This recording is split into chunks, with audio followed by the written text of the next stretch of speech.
ইন্নাল্লাহা লা ইয়াযলিমু মিসকালা যাররা, নিশ্চয়ই আল্লাহ তাআলা এক বিন্দু জুলুম করেন না। তাহলে আমরা এটা প্রথম, যদি আমরা এটা কলিজার মধ্যে থাকতো, আমাদের বিবেকে দিলের মধ্যে যদি এটা থাকে যে আল্লাহর হুকুম পালন করা আমার জন্য সম্ভব, আমারে এই যোগ্যতা দিয়েই আল্লাহ বানাইছে, তাহলে আমরা আমলগুলো করতে পারতাম। কিন্তু আমরা প্রথম থেকেই কিছু আমলের ব্যাপারে, কিছু বিষয় আমরা নিজের থেকেই সিদ্ধান্ত নিয়ে নেই যে এখন আর এটা সম্ভব না, এখন আর হালাল ব্যবসা, হালাল উপার্জন আর সম্ভব না, এখন আর ছেলে ফেলে পুরা ইমান আমলের উপরে নিয়ন্ত্রণে রাখা সম্ভব না। অনেক মা বাবা কলিজার ভিতরে এটা বুঝে নিছে আর আর হবে না, আর হবে না। 200 বার বলছি, 400 বার বলছি, 2 বছর বুঝাইছি, হুজুর আর হইতো না, এই সিদ্ধান্ত দিয়ে দিছে। অথচ এই সিদ্ধান্ত দেওয়ার অধিকার আপনাকে কে দিল? এই ফয়সালা করার অধিকার কে দিল? সুদ ছাড়া এখন আর ব্যবসা করা, উপার্জন করা সম্ভব না, এই কথা আপনি যদি বলেন, এই কথা যদি বুঝে শুনে কেউ বলে, সে বেঈমান, সে কাফের বেটা, বেঈমান বেটা, বেঈমান। কারণ তাইলে তো অবস্থা হবে এই যে আল্লাহ আমাকে এমন একটা জিনিস নিষেধ করেছেন যেটার থেকে মুক্ত থাকা এখন আর সম্ভব না, একটি অসম্ভব বিষয় আমার জন্য আল্লাহ তাআলা বিধান দিলেন। তাইলে এটা আল্লাহ তাআলার উপরে এই কথা জুলুম যে আল্লাহ আমার উপরে অন্যায় একটা বিষয় চাপায় দিলেন, নাউজুবিল্লাহ। আল্লাহর ব্যাপারে এমন ধারণা করা, এটা ঈমান আছে এই ব্যক্তির? তাইলে অনেক মানুষ আমাদের সমাজে, আমরা এটা মনে করি, 16 বছরের একটা ছেলে যাচ্ছে তাই, যা ইচ্ছা তাই করতেছে, মা বাবা বলতেছে না হুজুর আর হতো না, হেরে দিয়ে আর হবে না। আশ্চর্য কথা, কি হবে না হেরে দিয়া? মানে নামাজ রোজা হবে না, কিন্তু উনি অথচ এই নাফরমানের জন্যই, তার জন্য ঘর করা, বাড়ি করা, তার জন্য জমি কিনা, তারে বিদেশ পাঠানোর চেষ্টা করা, তার লাগে 12 লক্ষ টাকা কিস্তিতে নেয়, সুদে নেয়, যেমনে পারে বিদেশের টাকা ব্যবস্থা করা, এই নাফরমানের জন্য উনি সব করতেছে। এগুলো সব হবে হেঁটে দিয়া, শুধু আর নামাজ হতো না। উনি এটা ফয়সালা, উনি এটা বুঝে নিচ্ছে যে হুজুর কামাই রোজগারি হইব তারে দিয়ে, কিন্তু নামাজ আর হইতো না তারে দিয়ে। আমাদের এই সমস্ত বাটপারি কথা, এগুলা ফেরেশতা বোঝে না। হ্যাঁ, আপনার এই সমস্ত ধোকার কথা আপনি কি বুঝাইলেন? এই জন্য আল্লাহ পাক রব্বুল আলামিন বলছেন, বান্দা বিশ্বাস করো, একটা হুকুম আমি কঠিন করি নাই, বরং আমি তোমাদের জন্য ইউরিদুল্লাহু বিকুমুল ইউসরা, সব ব্যাপারে আমি আল্লাহ তাআলা তোমাদের জন্য সহজটা চেয়েছি, আমার বান্দার জন্য কষ্ট না হয়। কতভাবে আমি আমার বান্দাকে দিতে চেয়েছি, আমি আমার বান্দাকে মোটেই জাহান্নাম দিতে চাই নাই, এক বিন্দু আমার একটা বান্দা জাহান্নাম দিতে চাই না। ওয়াসিআত রাহমাতি কুল্লা শাই, আমার রহমত সব কিছুর উপরে বেষ্টন করে আছে।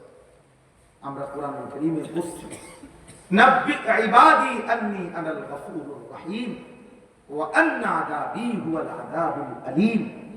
এই কথাটা মনোযোগ দিয়ে শুনেন, আল্লাহ তাআলার দয়াটা তাইলে বুঝবেন। আল্লাহ বলতেছে, নবী আপনি আমার বান্দাদেরকে শুনায়া দেন, আন্নী আনাল গফুরুর রহিম, আমি আল্লাহ, আমি গফুর, আমি প্রচন্ড ক্ষমাশীল, রাহিম, আমি সর্বোচ্চ দয়াবান, পরিপূর্ণ দয়াবান, আমি দয়ালু। আর ওয়া আন্না আযাবি হুয়াল আযাবুল আলীম, আর এটাও বলে দেন আমার আযাব সেটাও কিন্তু অত্যন্ত ভয়ানক। কিন্তু তাফসীরের মধ্যে একটা আশ্চর্য সুন্দর কথা আছে। কথাটা হলো এই যে এই দুইখানে আল্লাহ বলছেন আমি গফুরুর রাহিম, আমি ক্ষমাশীল, আবার বলছেন আমার আযাবও ভয়ানক। কিন্তু দুইটার মধ্যে একটা পার্থক্য চিন্তা করে মুফাসসিরিনে কেরাম বলে যে আল্লাহ তাআলা বান্দাকে মাফ করবার ক্ষেত্রে নিজেই স্বয়ং গফুরুর রাহিম, তাহলে মাগফিরাত, বান্দাকে মাফ করা, এটা আল্লাহর সত্তার মধ্যে আছে, আল্লাহর অস্তিত্বের মধ্যেই মাগফিরাত আছে, তিনি গফুর। কিন্তু আযাব তাকে যদি দিতে চান, এটা আল্লাহর অস্তিত্বের মধ্যে না, এটা আল্লাহর সত্তার মধ্যে না, এটা আল্লাহর স্টকের মধ্যে। মানে আযাব এটা আল্লাহ তাআলার স্টকে আছে, জাহান্নামে হোক, যেখানে আল্লাহ তাআলা সংরক্ষণ করছেন আযাবের বিষয়গুলো, সেটা ওইখানে আছে। তাহলে আযাব আল্লাহর স্টকে আর মাগফিরাত আল্লাহর সত্তার মধ্যে। এই জন্য যেটা আল্লাহর সত্তার মধ্যে, তো আযাব দিতে চাইলে, বান্দাকে শাস্তি দিতে চাইলে, মনে করেন ওইখান থেকে লাঠি নিতে নিতে যদি বান্দা মাফ চায়, তো লাঠি তো নিয়ে মারবে, আর মাফ করতে তো সত্তার মধ্যেই আছে, তৎক্ষণাৎ মাফ করবে। এজন্য মাগফিরাত আগে, মাগফিরাত আগে চলে, আযাব পরে। আযাব তো ওইখান থেকে লইতে হইব, তারপরে মারতে হবে, শাস্তি দিতে হবে, আর মাগফিরাত তো সঙ্গেই আছে, মাগফিরাত তো সঙ্গেই আছে। এই জন্য আল্লাহ তাআলা তার বান্দার উপরে কঠিন কিছু দেন নাই। আল্লাহ তাআলা সর্বোচ্চ বান্দার জন্য দয়া করেছেন, দয়া করেছেন। আমাদেরকে আল্লাহ তাআলা যে বিধানগুলো দিয়েছেন এর কোনোটাই কঠিন না। আর দ্বীন ইউসরুন, নবী সাল্লাল্লাহু আলাইহি ওয়াসাল্লাম বলেন দ্বীন সহজ।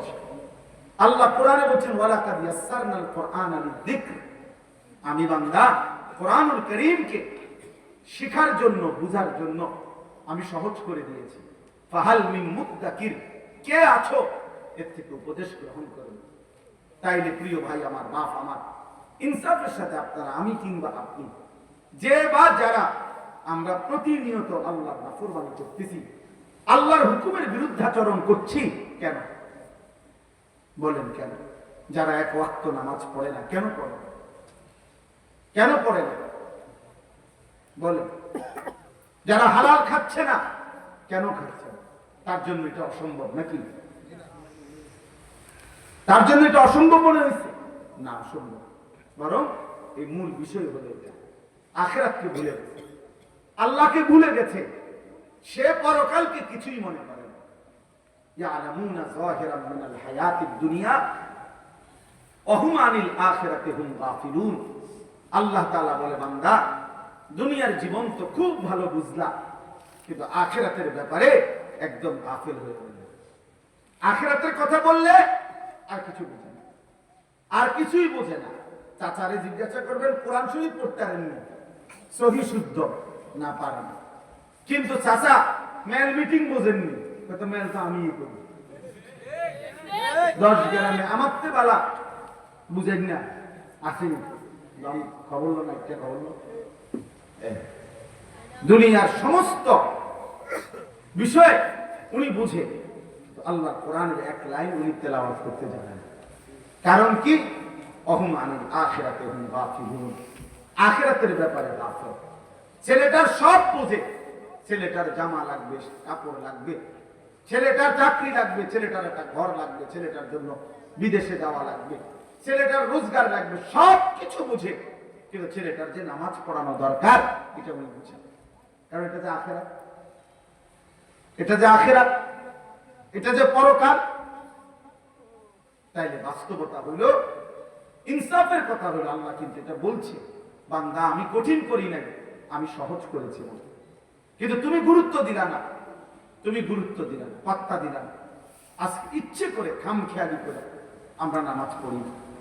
এই তোমরা যারা ছেলেরা নামাজ পড়ো না, একেবারে কোনো কারণ নাই। বা তোমার শরীর সুস্থ, তোমার শরীর সামর্থ্যবান, তুমি নওজোয়ান, তুমি যুবক, তুমি কিশোর, তোমার শরীরে কোনো রোগ ব্যাধি ব্যারাম কিচ্ছু নাই, কিন্তু এক ইবলিস শয়তানের কাছে তুমি হেরে গেছো, এক নফসের ধোঁকার কাছে তুমি হেরে গেছো, একটা মোবাইলের কাছে হেরে গিয়ে, অসৎ বন্ধুর কাছে হেরে গিয়ে এক ওয়াক্ত নামাজ পড়ে না। আমি বারবার, আমার সবচেয়ে বেশি কষ্ট লাগে কথাটা ভাবলে, যে খোদার 30 দিন, একটা মাস পূর্ণ, একটা রমজান যার উপর দিয়া গেল, রমজানের রোজাগুলো রাখলো, তারা আমি করলো, এত বড় শ্রেষ্ঠতম রমজান, রহমত মাগফিরাত নাজাতের মাস, আল্লাহ তাআলা জান্নাতের দরজা খুলে রাখছেন, জাহান্নামের দরজা বন্ধ করে দিয়েছিলেন, শয়তানগুলোকে বন্দী করে রাখছিলেন। এত কিছু দিয়ে একটা মাস পূর্ণ যে বান্দাকে আল্লাহ তাআলা আদর করলেন, রহমত মাগফিরাত দিলেন, যেদিন আল্লাহ তাআলা রমজান শেষ করলেন, ঈদের চাঁদ উঠাইলেন, ঠিক ওই দিনে মাত্র একটা মাস পরে আল্লাহর এত দয়া মায়া, এত রহমত মাগফিরাতের পরে মাত্র আজকে আল্লাহ ঈদের চাঁদ উঠাইলেন, এই ঈদের দিন একদিনও যায় নাই এই নাফরমান, এই অসভ্য আবার আগের মতো আল্লাহ নাফরমানি করবে। তার চাইতে বড় নির্লজ্জ, অসভ্য, বেহায়া আর কি হতে পারে? এর চাইতে বড় গাদ্দার আর কি হতে পারে? চিন্তা করে দেখেন।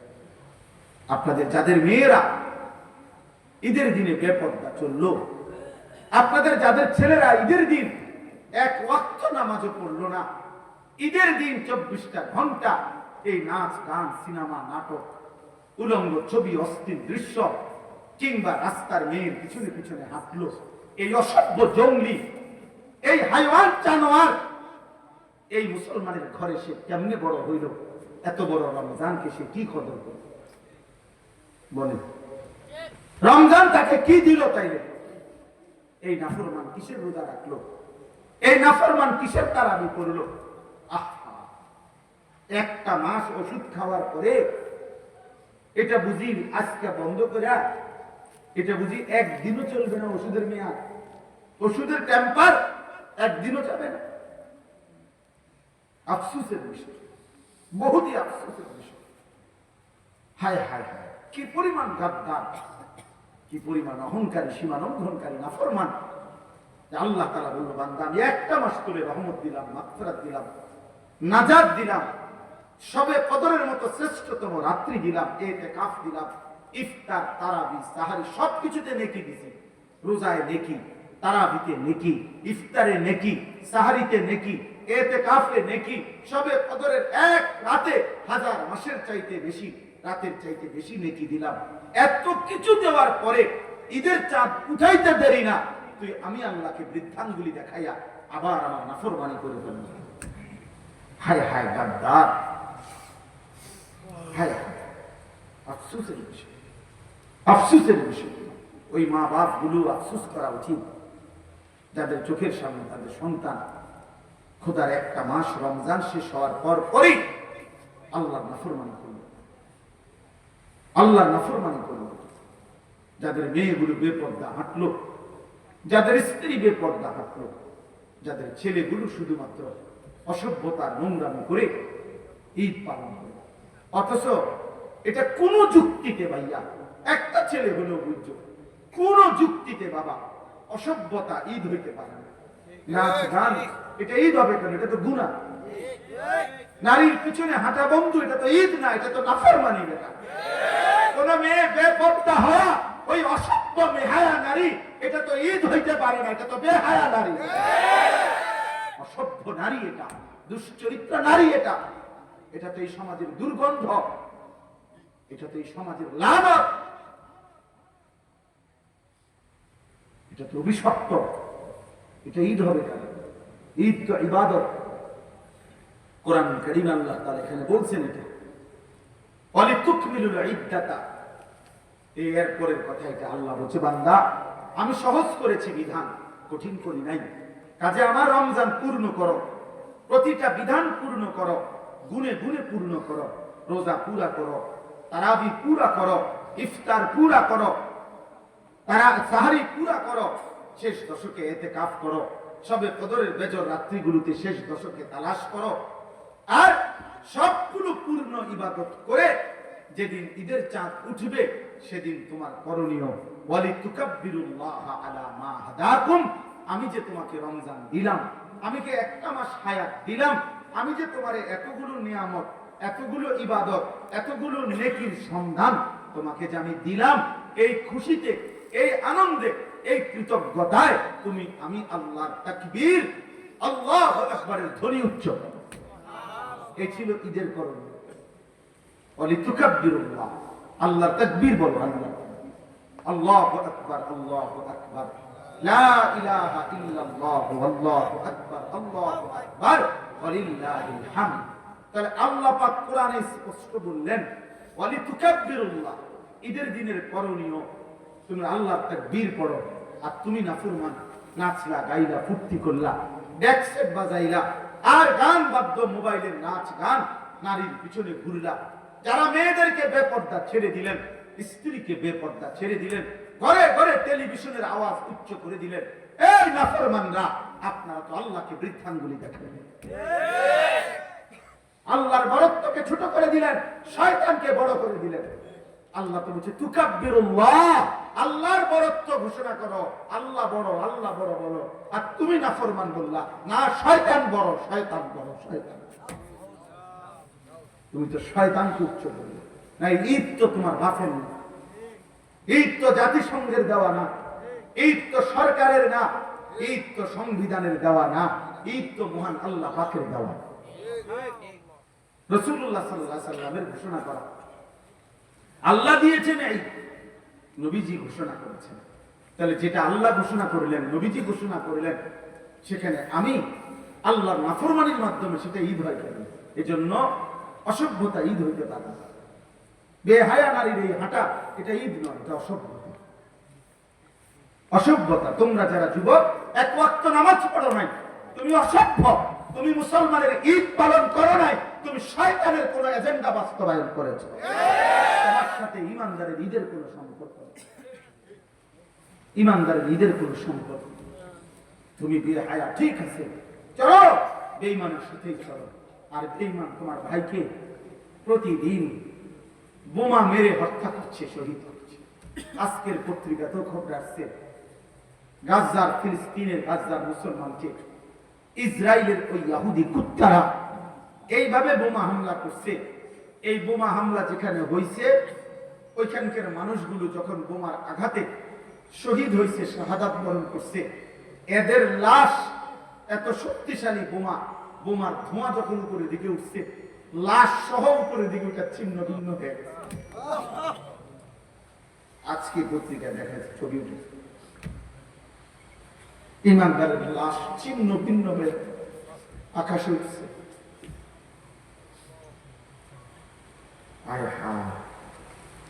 এটা তো গল্প না, এটা তো রূপকথা না, এটা তো কিচ্ছা কাহিনী না বন্ধু, এটা প্রাচীন কোন ইতিহাস না। এটা এই মুহূর্তে পৃথিবীতে, এই মুহূর্তে পৃথিবীতে আমার ইমানদার ভাইদের উপরে, মুসলমানের উপরে এই জুলুম করছে ইহুদি ওই কুত্তারা। পৃথিবীর কোন ভদ্রতা যে বেঈমানদের কাছে নাই, কোন আখলাক বলতে নাই, কোন সভ্যতা যাদের কাছে নাই, সেই ইউরোপ, আমেরিকা, এরা মুখ বন্ধ করে আছে। আমেরিকার প্রত্যক্ষ সহযোগিতা, সরাসরি মদদে ইসরায়েলের কুত্তারা এই জুলুম করছে। সেই বেঈমানের আচরণ, প্রিয় ছেলেরা, আমার প্রিয় বাবা বোনদেরকে বইল, সেই বেঈমানদের আচরণ, চলাফেরা, চুল, লেবাস, পোশাক যদি তোমার পছন্দ হয়, তুমি যদি একদিকে তোমার মজলুম মুসলমান কিভাবে লাশ ছিন্ন ভিন্ন করে দিচ্ছে, আর তখনও তুমি মোবাইলে নাড়িয়ে দেখো, ছবিয়ে দেখো, উলঙ্গ দৃশ্য দেখো, ছি বেটা, তো লানত তোর এই জিন্দেগির উপরে, লানত তোর উপরে, লানত তোর উপরে, আল্লাহর লানত তোর উপরে, লানত তোর উপরে। তোর বিবেকের মধ্যে যদি এতটুকু অনুভূতি না জায়গা রাখে, তোমরা শোনো নাই কেউ, কেমনে পারো তোমরা নামাজ ছাড়া থাকো? কেমনে শোনো? কি পরিমাণ অভিশপ্ত আমাদের জিন্দেগি হয়ে গেছে। মনে হয় যেন বিষয়টা এমন যে পাশের ঘরে আমার মুসলমান পাশের ঘরে এগরে জ্বালাইয়া ফেলতেছে, হত্যা করতেছে, আর এই পাশে হে মোবাইল টিপে, হের যদি জিজ্ঞাসা কি রে বেটা, বলবে যে আমারও তো মারছে, আমারও তো মারছে। এটা ফিলিস্তিনে না, এটা বাংলাদেশে না, আর এটা তো আমি ঢাকা না, এটা কুমিল্লা না, তো এটা কুমিল্লা শহরে, এটা বুড়িসং না, এটা দেবিদ্বার, এটা আমগো গ্রামে না, তো আমারও তো আর মারছে না, আমারও তো মারছে। বাবা মা আপনাদের বিবেক হবে কখন?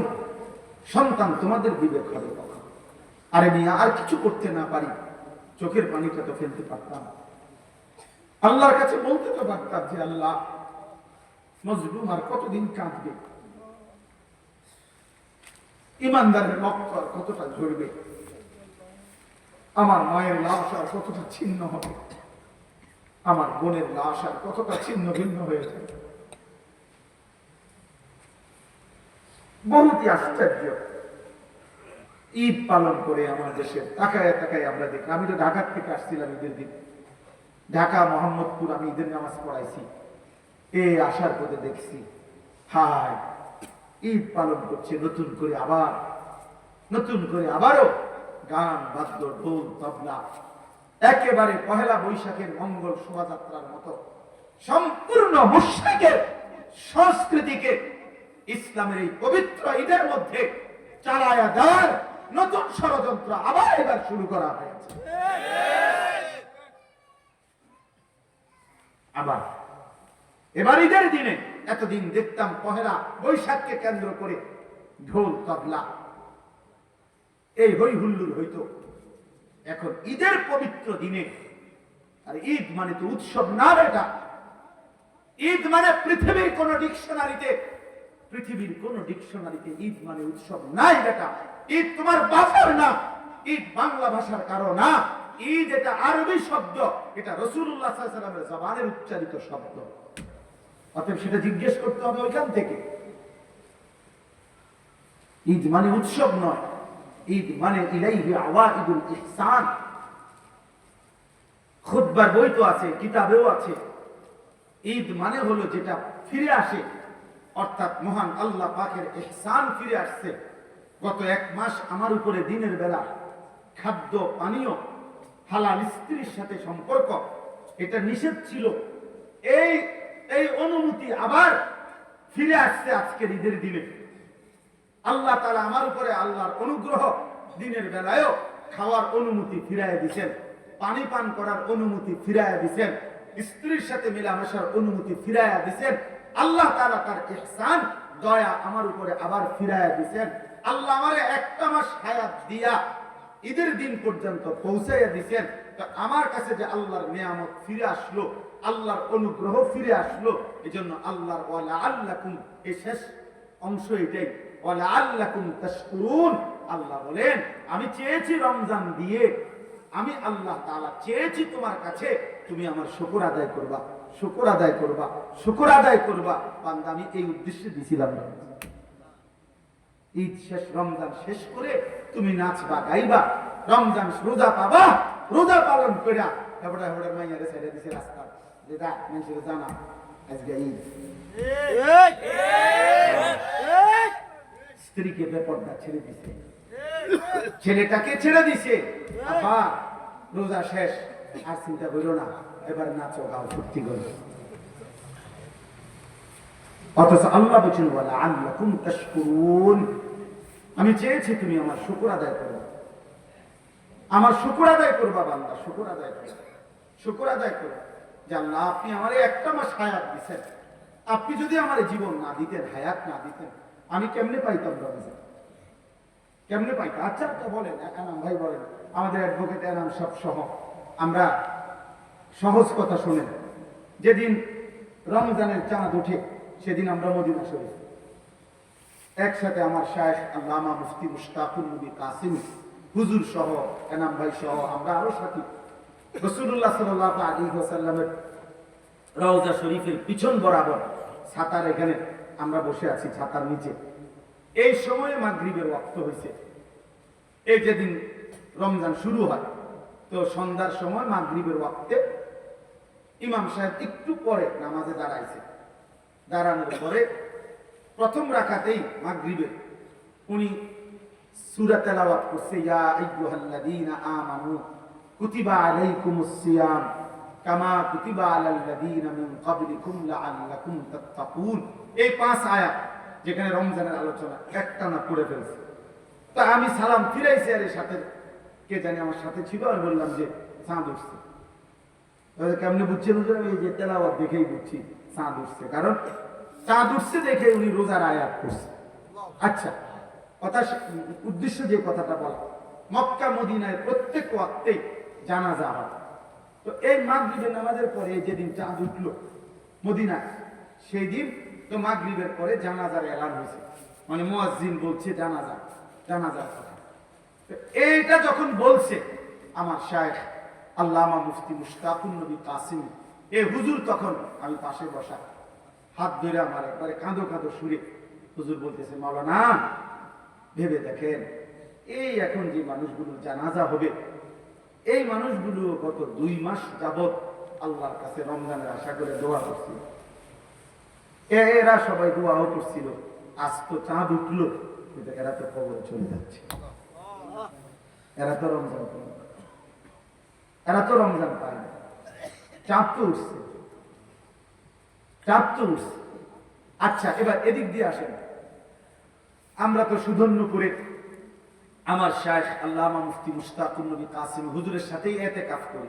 এরাম ভাইও ছিলেন, আমরা সবসময় এখানেই ইতিকাফ করি। এই বছর প্রায় 1100-র মতো সাথী আলহামদুলিল্লাহ ইতিকাফ করছে এক মসজিদে, প্রায় 1100 হবে আলহামদুলিল্লাহ। আলহামদুলিল্লাহ এক মসজিদে ইতিকাফ করছে। একজন পায় না বলে মুসিবত, আর আমরা জায়গা দিতে পারি। কত মানুষ যে ফেরত দিছে জায়গার অভাবে। তো যাই হোক, শেষ দিন যেদিন চাঁদ, ঈদের চাঁদ উঠবে, মানে রমজান শেষ হবে, গত বছর একজন চাচা এই মাদ্রাসার পাশেই বাড়ি, উনি গত বছর আমাদের সাথে ইতিকাফ করছিল। এই বছর অসুস্থতার কারণে ইতিকাফ করে নাই। এই শেষ যেদিন চাঁদ উঠবে ওই দিন আসরের নামাজের পরে ওই চাচা ইন্তেকাল করছে। তাহলে এই চাচাটাও রমজানের শেষ হয়তো 1 ঘন্টা 2 ঘন্টা উনি তো পায়। তাহলে ওই সময় চাঁদ উঠছে, সেদিনও অনেকে পায় না, শেষ মিনিটেও অনেকে ইন্তেকাল করছে। এবার আমরা সবাই বলি, এখানে যারা আমরা বসে আছি, ভাইয়া বাবা, ইনসাফের সাথে ভেবে দেখেন, এই পুরা রমজান মাসে প্রতিদিন আল্লাহর বান্দা ইমানদার মুসলমান মৃত্যুবরণ করেছে কিনা? তাহলে সেই মানুষগুলোর মাঝখান দিয়া আমারে আপনারে আল্লাহ তাআলা পুরা মাস হায়াত দিলেন, রহমতও পাওয়াইলেন, মাগফিরাতও দেখাইলেন, নাজাতের অংশও আমারে হায়াত দিলেন, ইতিকাফও করতে দিলেন, শবে কদরের বেজর রাত্রিগুলো আমারে নসিব করাইলেন। এত কিছু দিয়ে আমার কাছ থেকে আল্লাহ তাআলা কোনো কৃতজ্ঞতা পাবে না? তো আল্লাহ তো এটাই বলছে, লাআল্লাকুম তাশকুরুন, বান্দা আমি চেয়েছি তুমি আমার কৃতজ্ঞতা আদায় করো।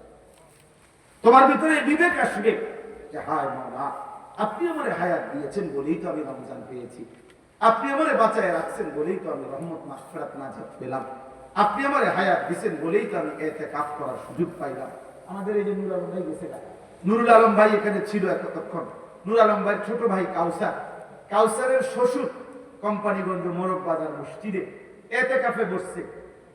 4র্থ দিনে ইতিকাফে উনি শরীরের মধ্যে অসুস্থতা, ব্যথা অনুভব করতেছে, হাসপাতালে নিচে ইন্তেকাল। কি নাকি কোন 4র্থ দিন আছে? 4র্থ দিন হবে, 3য় বা 4র্থ দিন ইতিকাফে ঢুকছে বেটা। ইতিকাফ অবস্থায় হসপিটালে নিচে, আর মসজিদে ফিরে আসে নাই, কবরে ফিরে গেছে, কবরেই চলে গেছে। তাইলে আমার বন্ধু, আল্লাহ পাক রব্বুল আলামিন আমাদেরকে হায়াত দিয়েছেন, আল্লাহ পুরাটা মাস বাঁচার তৌফিক দিয়েছেন আমাদেরকে। বিনিময়ে যে আল্লাহ এত বড় দয়া করলেন, ওই আল্লাহকে ঈদের দিন মানে রমজান শেষ হবার পর প্রথম দিনে এভাবে বৃদ্ধাঙ্গুলি দেখানো, আমার এটাই কথা শেষ আছে। এটা কেমন ইনসাফ আমার মাথায় ধরে না, আমি বুঝি না বাবা, আমি বুঝি না। এই জন্য বাপ, তোমরা যারা এই কয়েকজন ছেলে পেলে আসো, তুমি করে কমপক্ষে বলি দিই, এত বড় নাফরমান কেমন বলি? ঈদের দিনে যাদের কপালে একটা সেজদা জুটল না, ঈদের দিনেও যাদের কপালে আল্লাহর একটা গোলামি জুটল না, আহ, তোমরা 16 বছর 18 বছরের ছেলেটা রোজা তো রাখছিল, তোমার রোজা তোমার উপরে কি প্রভাব ফেললো? তোমার তারাবি তোমার উপরে কি প্রভাব ফেললো? কি প্রভাব ফেললো? এই জন্য ইনসাফের সাথে এটাই আজকে বক্তব্য। আল্লাহ তাআলা বলছেন এটা, ওয়ালিতুকাব্বিরুল্লাহ আলা মা হাদাকুম, রমজান পরবর্তী ঈদের দিন আমার তাকবীর বলো, আর ওয়ালাআল্লাকুম তাশকুরুন, পুরাটা জিন্দেগি আমার শুকর আদায় করতে থাকো, কারণ আমি তোমাকে দয়া করেছি, আমি তোমাকে রহম করেছি, আমি তোমাকে ইহসান করেছি। এজন্য কৃতজ্ঞতা, কৃতজ্ঞতা, আল্লাহর প্রতি কৃতজ্ঞ হওয়া, এটা রমজানের শিক্ষা। রমজানের কি শিক্ষা?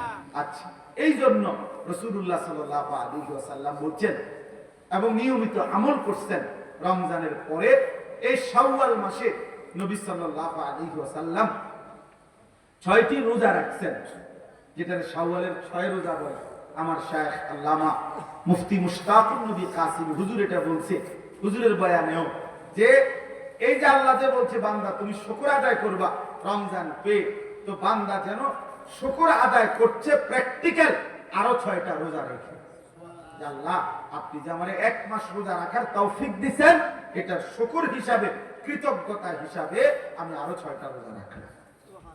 এই জন্য এই 6টা রোজা যদি কেউ পালন করে এই মাসে, তাহলে তার এই আমলটা হয় যে আল্লাহ যে বলছে আমি রমজান দ্বারা তোমার কাছ থেকে শুকর চাই, এই শুকর আদায় হয়।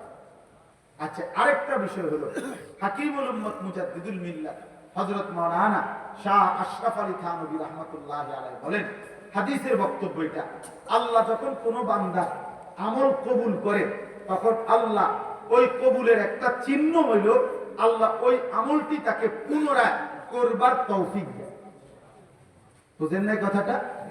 এটার দ্বারা প্রমাণ হয় আল্লাহ তার পিছনের আমলটা কবুল করছেন।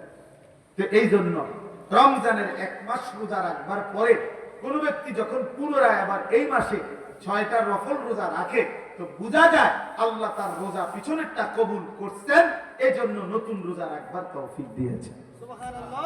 এই জন্য এই 6 রোজা অত্যন্ত ফজিলতপূর্ণ রোজা। এই জন্য আমি আজকে এতটুকুই কথাই বলতে চাই। 1 নম্বর মূল যে কথাটা বললাম, কেন আমরা গুনাহ করব, কেন আমরা আল্লাহর নাফরমানি করব? আল্লাহ তাআলা আমাদেরকে হায়াত দিয়ে এত বড় রমজান দেওয়ার পরে আমাদের তো উচিত আল্লাহর প্রতি কৃতজ্ঞ হওয়া, আল্লাহর প্রতি শুকরগুজার হওয়া। অতএব আমরা যে যে গুনার মধ্যে আছি আমরা তওবা করতে চেষ্টা করি। প্রিয় সন্তানেরা, যুবকেরা, কিশোররা, বিশেষ করে তোমরা ভাইয়া, তোমরা আল্লাহর নাফরমানি থেকে ফিরে আসো। আর আগামী পৃথিবীতে এই ইসরায়েলের, এই ইহুদিদের এই জুলুম অত্যাচার, ফিলিস্তিনের মজলুম এই মুসলমানদের আহাজারি দেখে আমার ভাই নিজের কলিজার মধ্যে যদি কোনো ভয় না আসে, সবক না আসে, তো মনে রাখেন আমাদের জন্য মুসিবত অপেক্ষা করছে। এই অব্যাহত গুনাহ, এই লাগাতার অস্থিরতা, এই লাগাতার বেহায়াপনা একদিন আমাদের উপরেও বড় সড় মুসিবত আসে, আমাদের উপরেও বড় সড় মুসিবত আসে। এই জন্য দয়া করে যারা অভিভাবক আছেন, নিজের স্ত্রী সন্তানের নামাজের দিকে, নিজের স্ত্রী সন্তানের আখলাকের দিকে আরেকটু নজরদারি করেন, এবং নিজেরা যারা ছেলেরা মেয়েরা প্রত্যেকে মুসলমান হিসাবে ঈমান আমলের উপরে উঠবার চেষ্টা করেন। আল্লাহ তাআলা আমাদেরকে তৌফিক দান করেন। আল্লাহ তাআলা আমাদেরকে প্রত্যেককেই আল্লাহ তার শুকরওয়ালা কৃতজ্ঞ বান্দা হওয়ার তৌফিক দান করেন। একটা আশ্চর্য কথা আছে, আমি কিতাবে পড়ছি, আমার শায়েখের একটা পছন্দের কিতাব ফিকহুল আদইয়া, এই কথাটাই শেষ করছি। ওই কিতাবের মধ্যে আছে আল্লাহ তাআলা তার বহু নিয়ামত, আল্লাহ বলছেন আল্লাহ যাকে চান তাকে দেন। কোরআন শরীফে এমন আছে, ফাসাউফা ইউগনিকুমুল্লাহু মিন ফাদলিহি ইনশাআ। আল্লাহ বলেন আল্লাহ যাকে চান তাকে তিনি ধনী বানিয়ে দেন। তো যাকে চান, ইয়াহাবু লিমান ইয়াশাউ ইনাসা, আল্লাহ যাকে চান তাকে কন্যা সন্তান দান করেন। ইয়াগফিরু লিমান ইয়াশা, আল্লাহ যাকে চান তাকে মাফ করে দেন। ইয়াবসুতুর রিজকা লিমান ইয়াশা, আল্লাহ যাকে চান তার রিজিক প্রশস্ত করে দেন। আল্লাহ পাক যাকে চান, এরকম বলে অনেক কথা আল্লাহ বলেন যে ওয়াগফিরু লিমান ইয়াশা, আল্লাহ যাকে চান তাকে মাফ করে দেন, যাকে চান তাকে রিজিক দান করেন, যাকে চান তাকে ইজ্জত দান করেন। তার মানে সবাইকে দেন না, যাকে চান তিনি তাকে দেন। কিন্তু একটি আমল আছে এরকম, যেটা কোনো বান্দা করলে আল্লাহ যতজন করে প্রত্যেককেই তার বিনিময় দান করে। এনে যাকে চান নাই, সেটা হলো শুকর। এটা কোরআনের আয়াত। আল্লাহ কোরআনে স্পষ্ট বলছে আল্লাহ তাআলা প্রত্যেক কৃতজ্ঞ বান্দাকে বিনিময় দিয়ে থাকেন, যাকে চান না, প্রত্যেক কৃতজ্ঞ বান্দাকে আল্লাহ বিনিময় দিয়ে থাকেন। এই জন্য যে আল্লাহর কৃতজ্ঞতা আদায় করবে আল্লাহ তাকেই বিনিময় দেবে। এই জন্য ইনশাআল্লাহ আমরা প্রত্যেকে আল্লাহ পাকের কৃতজ্ঞ বান্দা হব, বলেন ইনশাআল্লাহ। আল্লাহ কোরআনে মানুষের 2টা ভাগ বলছে, ইম্মা শাকিরান ওয়া ইম্মা কাফুরা। আল্লাহ বলছে আমার বান্দা হবেই 2 রকম, হয় হবে আমার কৃতজ্ঞ, না হয় আমার অকৃতজ্ঞ। ইম্মা শাকির ওয়া ইম্মা কাফুর, হয়তো শাকির হবে নয়তো কাফুর হবে। অকৃতজ্ঞ হবে। আল্লাহ বলছে শাকের হইলেও পুরস্কার রাখছি, অকৃতজ্ঞ হইলেও শাস্তি বরাদ্দ করে রেখেছি। অতএব আল্লাহ তাআলা যেন আমাদেরকে আল্লাহ পাকের শুকরগুজার কৃতজ্ঞ বান্দা হিসাবে কবুল করে নেন। আজকের এই জীবনপুর দক্ষিণ পাড়া যুবক ভাইদের এই মাহফিল